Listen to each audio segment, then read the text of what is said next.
Now me look like somebody picked me.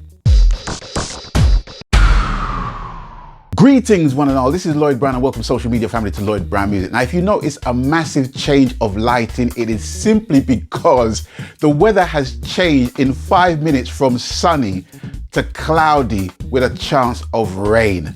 Welcome to England. Anyone who knows me deep will know that I am a huge plugin fan. I've got like around 300 gigs worth of plugins in my studio. So you know me, I'm looking for the latest plugins that can basically cook your dinner and wash your clothes and all them kind of thing there, you know what I mean?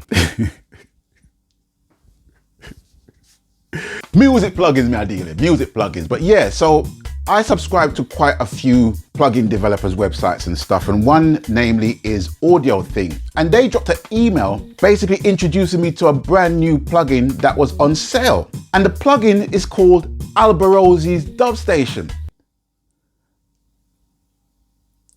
Checked out the site, and yes, it's called Albarosi's Dub Station. If you don't know who Albarosi is, he's an Italian roots singer that has basically collaborated with a few notable people like Steel Pulse, Shabba Ranks, Etana, just to name a few. So now, Albarosi's gone into the plugin market. Basically, the plugin that they're selling, it's an emulation of a delay and reverb unit used by King Tubby's. Now, it is common knowledge that Albarosi basically bought a lot of equipment that belonged to King Tubby and is basically an audio boffin, you know what I mean? It has to be said, you know what I mean? He knows his onions when it comes to audio and stuff and engineering and stuff. So in my infinite wisdom, I wrote to Audio Thing and basically said, look, you know, my name is Lloyd Brown, I'm a reggae singer, producer, blah, blah, blah, blah, blah, blah, blah, blah, blah, blah, blah, and would like to review the plugin. Because how it looked to begin with was like, but you're selling me my DNA. You're selling me back my DNA.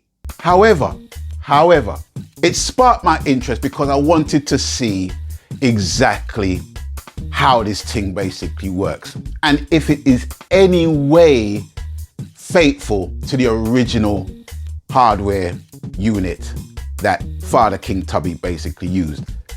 I emailed a ticket to them. They usually respond in around 24 hours. So even if they respond and basically say, well, we don't do no third-party reviews, that's fine with me. If they don't respond, that's gonna tell me a lot at the end of the day. But I'm gonna reserve my judgment until such time. But at the moment, it's like, well, in my opinion, for those who do not have a deep knowledge of reggae music and how reggae music basically originated, where it originated from and blah, blah, blah, who were the main players that revolutionized the sound of reggae music in terms of reggae, ska, blue beat, dub, roots from like the 60s and the 70s go right down. It's an interesting acquisition, you know what I mean, to get, if you like. But to a man like me, who was brought up on King Tubby's music as a youth, you're kind of selling me my DNA. I don't have a problem with it, but that's what it feels like to me. So I'm just gonna wait for a response and see what Audio Thing is saying.